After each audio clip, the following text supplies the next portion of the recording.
Hello! Īso video rubrika Rambana domu graudi. Rambans tāds džeks, kurš piedzima 1194. gadā, sen, bet domu graudi tik ļoti svaigi mūsdienām dara pielietojumi.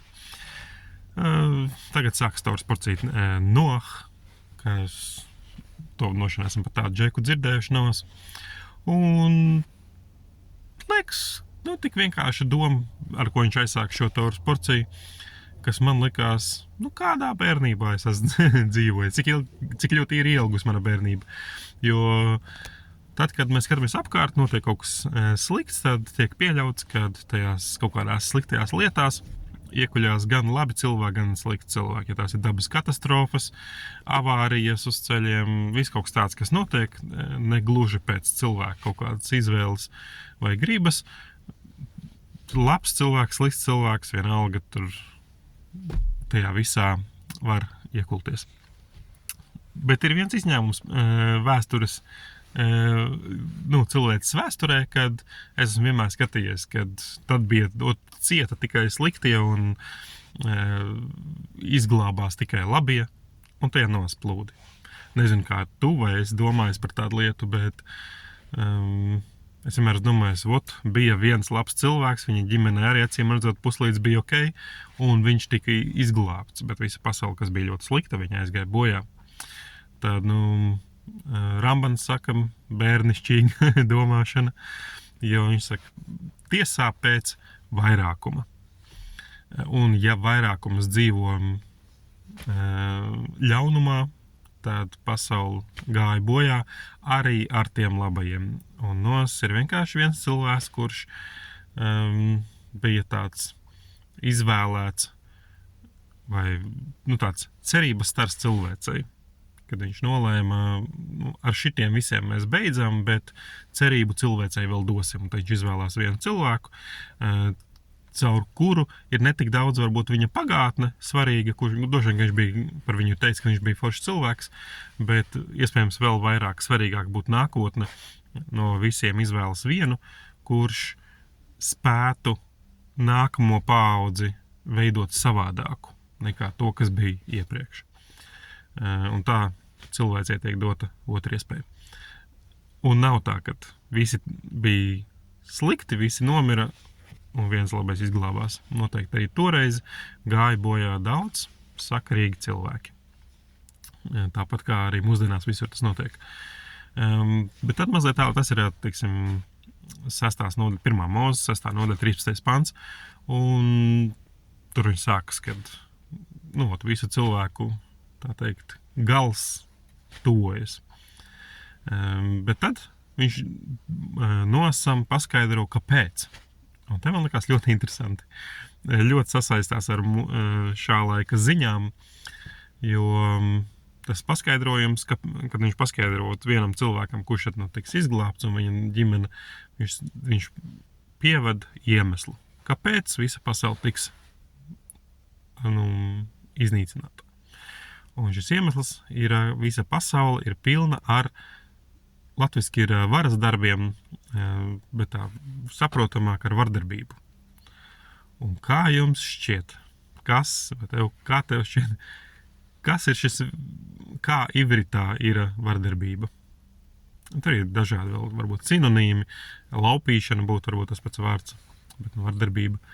Tas vārds ir Hamas. Šo vārdu, es domāju, ka tu esi dzirdējis ziņās. Šobrīd ir tās liels konflikts starp Hamas un Izraelu. Un gudrie pēc tam domāju, kāpēc tieši tā noformulē, kāpēc šis ir tas iemesls, kurš tad būtu tas neapstrīdamais pamatojums tam kungam, ka viņam ir tiesības pasauli iznīcināt. Un gudrie saka, tāpēc, ka šīs te vardarbības ļaunums ir izprotams vienkārši ar jebkura cilvēka saprātu. Jebkura cilvēka saprāts var izšķirt, ka tas ir ļaunums. Tur nevajag pravieti, kas tev atnāk un pasaka, ka tas ir slikti. Nevajag neskādu tur garu atziņu. Cilvēka saprāts ir spējīgs izšķirt to, ka tas ir ļaunums. Līdz ar to nav neviena attaisnojama Un tam man likās interesanti. Tas, ka Hamas šis ļaunums ir ļaunums, to vajadzētu jebkuram saprast. Varbūt ne tik organizācija, bet, teiksim, tas pats vārds. Un šodien ir mēs dzīvojam interesantā laikā, kad cilvēkam ir tendence neatzīt ļaunumu. Tas ir, teiksim, kad 24. februāris Ukraina ļoti ilgstoši vairums Krievijas iedzīvotāju un citu varbūt viņu domāšanai piederīgu ārpus valsts robežām noliedza jau kādu tādu varbūtību, ka viņi dara ļaunumu. Kad viņu valsts dara ļaunu. Nebija nekādīgi, tas negāja galvā, nedara nekādu ļaunumu.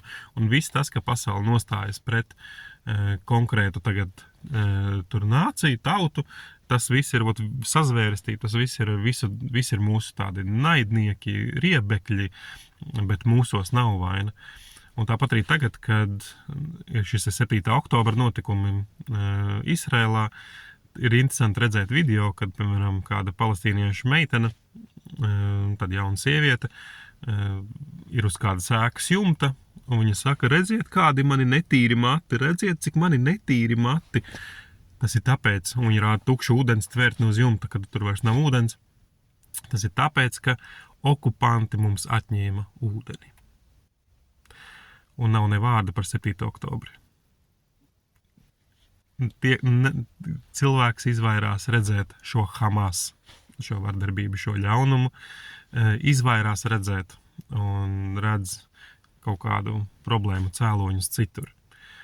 Bet pilnīgi noliedz, ka varētu būt tā, ka tiešām varbūt ir sadarīts kaut kas slikts vai tiek darīts tobrīd. Un tas tāda interesants fenomens par to, ka reiz pasaule tika iznīcināta dēļ tā, kad šo Hamas visiem bija jāizprot, bet cilvēki atteicās izprast Hamas un nolikt viņu tiešām kā ļaunu savā tādā pasaules izpratnē. Un trešā tāda īsā lieta, pats arī pie sevis es jūtu tādu empātijas trūkumu. Dažādos pasaules notikumos, apkārtējos notikumos bieži vien pietrūkst empātija. Un man liekas, tas arī ir kaut kur saistīts.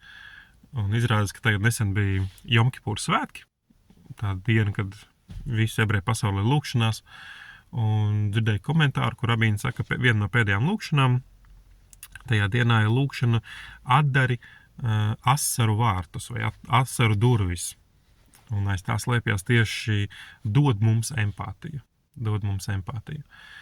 Man ar empātiju ir čāpīgi, un es arī meklēju to lūkšanu šorīt vēl tajā Jomkipūra, to speciāla grāmata.